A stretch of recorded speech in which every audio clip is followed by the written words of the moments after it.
আসসালামু আলাইকুম, মীর তৌফিক হোসেন স্বাগত জানাচ্ছি এনটিভির রাতের খবরে। ক্রাউন সিমেন্ট শিরোনাম দেখছিলেন, এবার বলছি পুরো খবর। সাবেক প্রধানমন্ত্রী শেখ হাসিনা, তার ছোট বোন শেখ রেহানা, ছেলে সজীব ওয়াজেদ জয়সহ 100 জনকে আদালতে হাজির হতে গেজেট প্রকাশ করেছে বিজি প্রেস। ক্ষমতার অপব্যবহার করে পূর্বাঞ্চল নতুন শহর প্রকল্পে 60 কাঠা সরকারি প্লট বরাদ্দ নেওয়ার অভিযোগে পৃথক 6 মামলায় এই গেজেট প্রকাশ করা হয়। ঢাকা মহানগর সিনিয়র জজ জাকির হোসেন গালিবের সই করা এই গেজেট প্রকাশ করে বিজি প্রেস। এতে বলা হয়, আগামী 20 জুলাইয়ের মধ্যে অভিযুক্তরা আদালতে হাজির না হলে তাদের ছাড়াই বিচার কার্য শুরু হবে। শেখ হাসিনার মেয়ে সাইমা ওয়াজেদ পুতুল, শেখ রেহানার মেয়ে টিউলিপ সিদ্দিকী, ছেলে রেদওয়ান মুজিব সিদ্দিকের নামেও গেজেট প্রকাশ করেছে বিজি প্রেস। এছাড়াও সাবেক গৃহায়ণ ও গণপূর্ত সচিব, রাজুকের সাবেক চেয়ারম্যান ও বিভিন্ন পর্যায়ের কর্মকর্তা কর্মচারীদের নামে গেজেট প্রকাশ করা হয়েছে।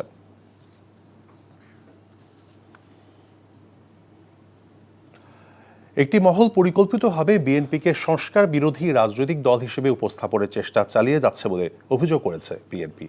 দলের মহাসচিব মির্জা ফখরুল ইসলাম আলমগীর বলেছেন, রাষ্ট্র পরিচালনায় কতিপয় প্রতিষ্ঠানকে শক্তিশালী করার নামে নির্বাচিত সরকারকে অকার্যকর করার কোনো প্রস্তাবের যুক্তিসঙ্গত বিরোধিতা সংগতিপূর্ণ।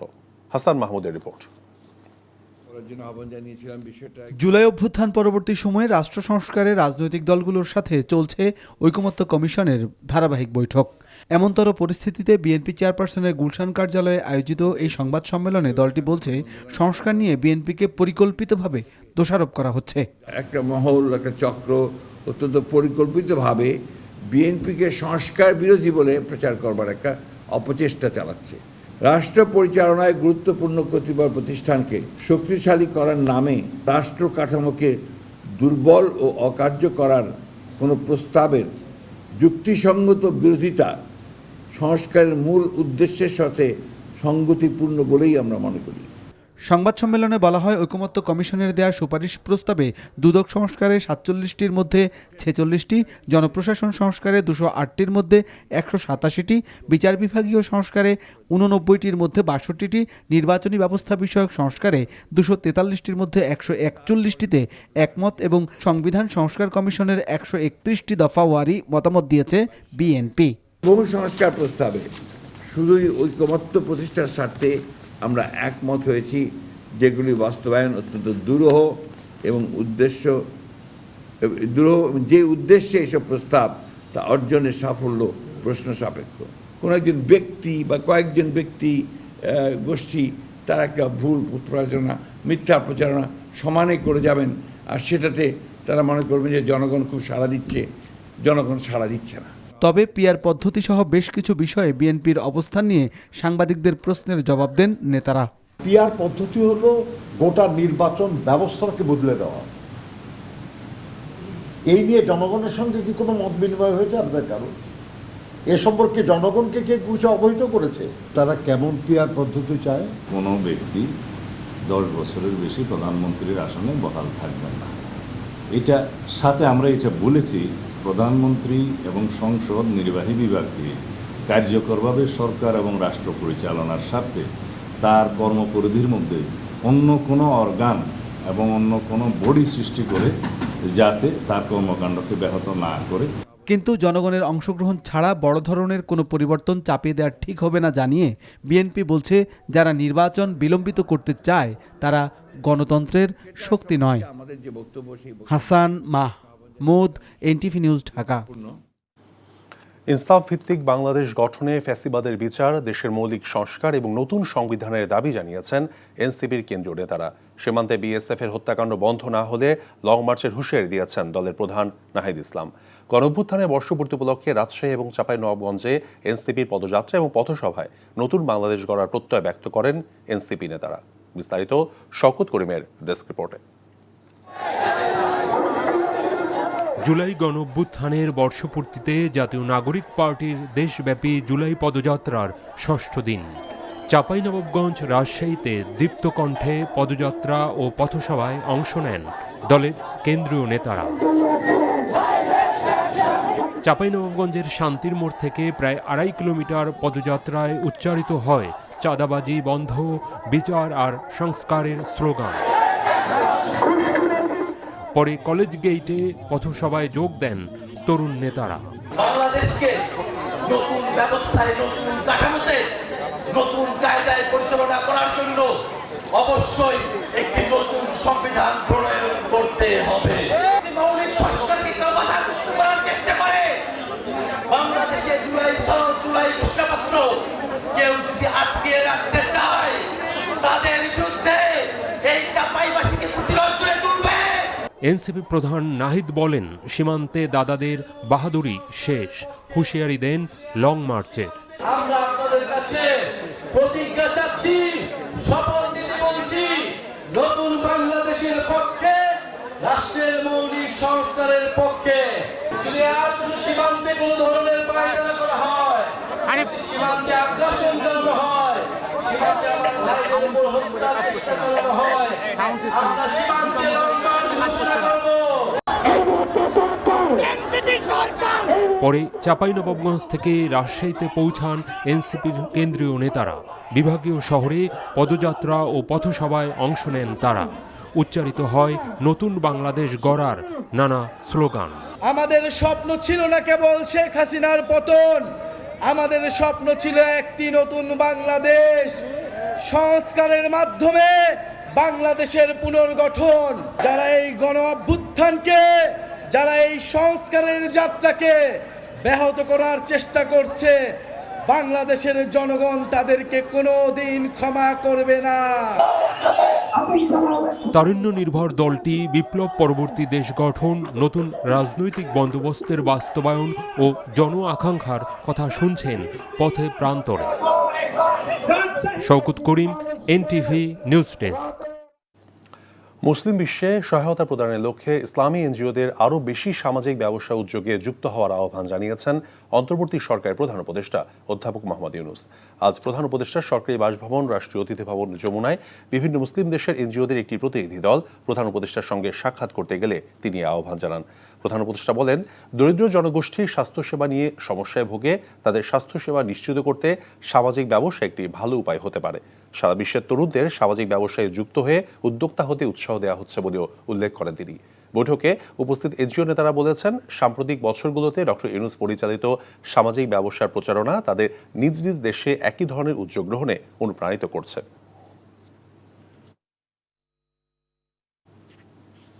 বাংলাদেশে কোনো জঙ্গি নেই দাবি করে স্বরাষ্ট্র উপদেষ্টা জাহাঙ্গীর আলম চৌধুরী জানিয়েছেন, মালয়েশিয়া থেকে যে 3 জনকে দেশে ফেরত পাঠানো হয়েছে তাদের ভিসার মেয়াদ শেষ হয়েছিল, তবে আদৌ তাদের কোনো জঙ্গি সংশ্লিষ্টতা রয়েছে কিনা তা তদন্ত করে দেখা হচ্ছে।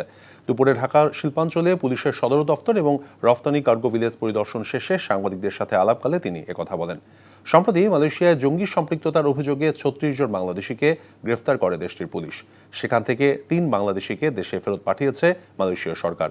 স্বরাষ্ট্র উপদেষ্টা বলেন, ভিসার মেয়াদ শেষ হবার কারণেই তাদেরকে দেশে পাঠানো হয়েছে। দেশে কোনো জঙ্গি তৎপরতা নেই দাবি করে উপদেষ্টা বলেন, মব এবং ধর্ষণ নিয়ন্ত্রণে আইনশৃঙ্খলা রক্ষাকারী বাহিনীকে কঠোরভাবে কাজ করার নির্দেশ দেওয়া হচ্ছে বলে জানিয়েছেন তিনি।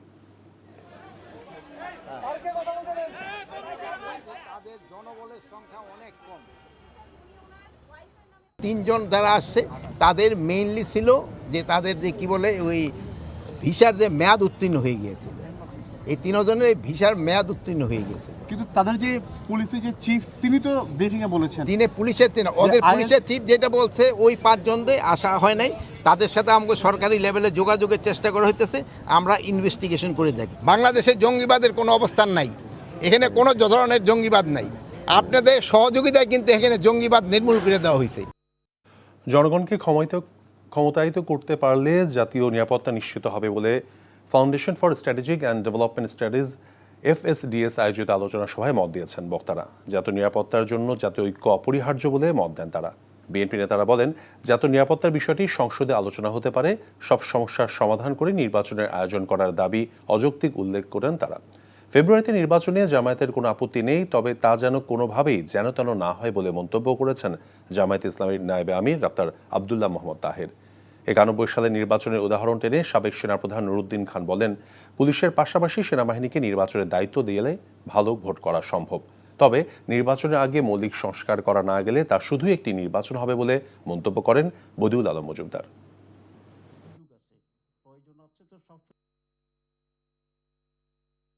আসলে জনগণকে আপনাকে ক্ষমতায়িত করতে হবে, জনগণের সার্বভৌমত্বকে নিশ্চিত করতে হবে।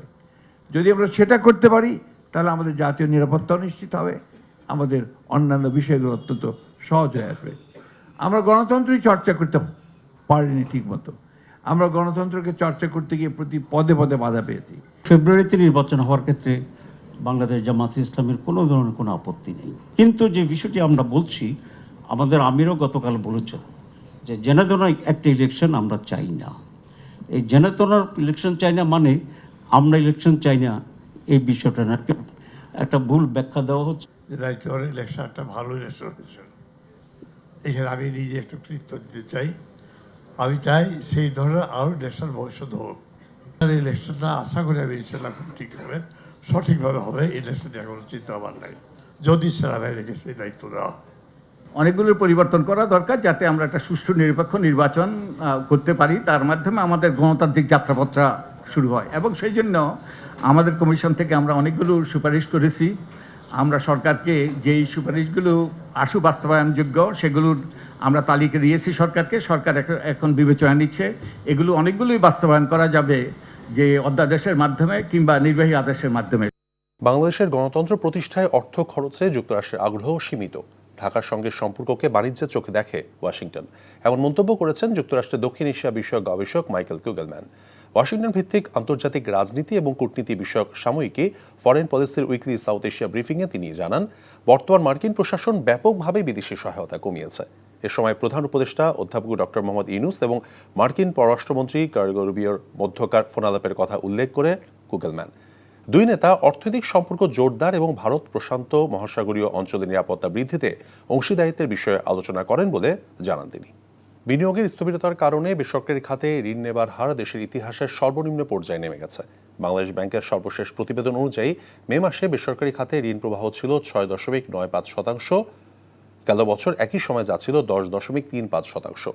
এজন্য রাজনৈতিক অনিশ্চয়তা, কেন্দ্রীয় ব্যাংক নীতির সুদ হার বাড়ানো, তারল্য সংকট এবং সরকারের অতিরিক্ত ব্যাংক ঋণ নির্ভরতাকে দায়ী করছেন অর্থবিদদের অনেকেই।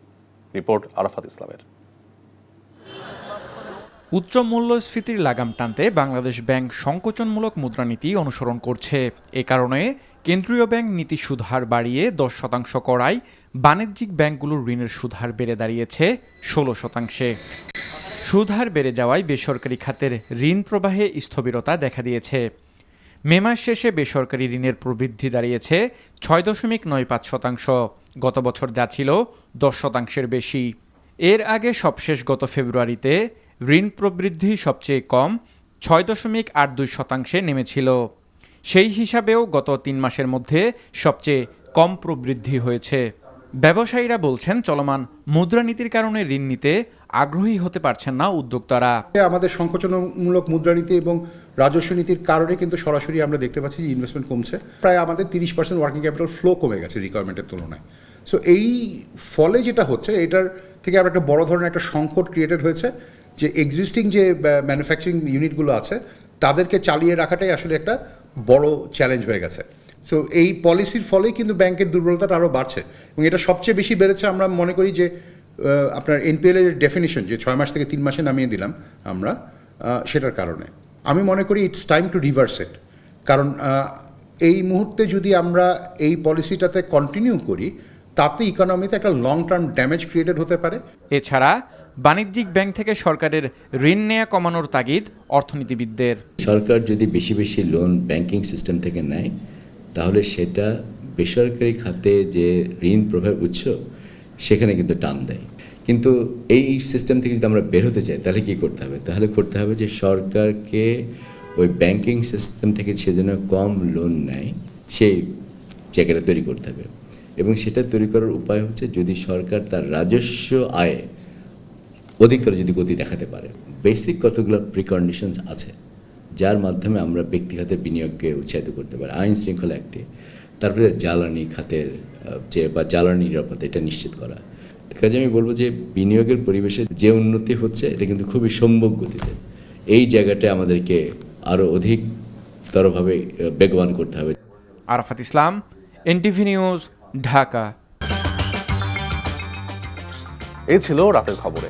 এই খবরের ভিডিও সহ আপডেট জানতে ভিজিট করুন এনটিভি অনলাইন www.ntvbd.com। এছাড়াও এনটিভির জনপ্রিয় সব অনুষ্ঠান এবং খবরের আপডেট জানতে ভিজিট করুন আমাদের ইউটিউব এবং ভেরিফাইড ফেসবুক পেজ। রাত 1টায় মধ্যরাতের খবর দেখার আমন্ত্রণ রইল। ধন্যবাদ সবাইকে। শুভরাত্রি।